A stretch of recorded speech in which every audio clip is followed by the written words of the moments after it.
పుస్తెలమ్ముకునైనా పులస తినాలి అన్నది ఓ పాత సామెత. దీన్ని ఉత్తరప్రదేశ్కు చెందిన ఒక బాలుడు తూచా తప్పకుండా ఫాలో అయ్యాడు అనిపిస్తుంది. తనకిష్టమైన మోమోస్ను తినడం కోసం ఇంట్లో ఉన్న బంగారాన్ని హాంఫట్ చేశాడు ఓ బాలుడు. ఇది సినిమా స్టోరీ కాదు, రియల్ స్టోరీ.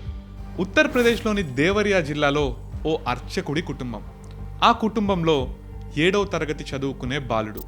ఈ బాలుడికి మోమోస్ అంటే అమితమైన ఇష్టం.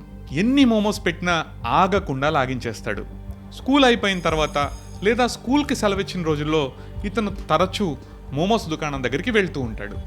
ఇక్కడే అసలు కథ మొదలైంది. మోమోస్ అంటే ఈ బాలుడికి ఉన్న ఇష్టాన్ని ఆ మోమోస్ షాప్లో ఉన్న 2 యువకులు, ఒక మహిళ గుర్తించారు.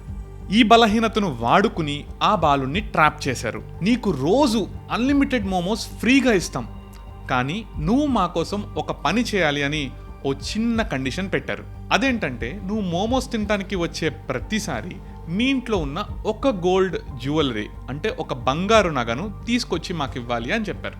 అమాయకమైన బాలుడు ఇంట్లో జరిగే పరిస్థితుల్ని వేటిని ఆలోచించకుండా ఉచితంగా మోమోస్ వస్తున్నాయని సరే అని చెప్పేశాడు. ఇక ఈ బాలుడికి మోమోస్ తినాలనిపించినప్పుడల్లా ఇంట్లోకి వెళ్ళడం, ఒక గోల్డెన్ జ్యువెలరీ, ఒక రింగ్ కానీ నెక్లెస్ కానీ ఏదో ఒకటి తీసుకురావడం, ఆ మోమోస్ దుకాణం దగ్గర ఉన్న వాళ్ళకి ఇవ్వడం, హ్యాపీగా మోమోస్ తింటాం. ఇలా చాలా రోజుల పాటు ఈ కథంతా ప్రశాంతంగా సాగిపోయింది. ఇలా కొద్ది కాలంలోనే ఆ బాలుడి నుండి సుమారు 85 లక్షల విలువైన బంగారాన్ని ఈ మోమోస్ దుకాణంలో ఉండే దుండగులు కాజేశారు. అయితే కొద్ది రోజుల క్రితం బాలుడి అత్త ఓ శుభకార్యానికి వెళ్లేందుకు నగలు కావాలని ఈ బాలుడి యొక్క తల్లిని రిక్వెస్ట్ చేసింది. అత్తకు నగలు ఇచ్చేందుకు బీర్వా ఓపెన్ చేసిన బాలుడి తల్లి ఒక్కసారిగా షాక్ అయింది. బీర్వాలో బంగారం అంతా మాయమైపోవడంతో ఏం జరిగిందో తెలియని అయోమయ పరిస్థితికి వచ్చారు. మొదట్లో పనోళ్లు తీశారా లేకపోతే ఎవరైనా దొంగలు పడ్డారా అని అనుమానపడిన తర్వాత నెమ్మదిగా బాలుడిని ప్రశ్నించారు.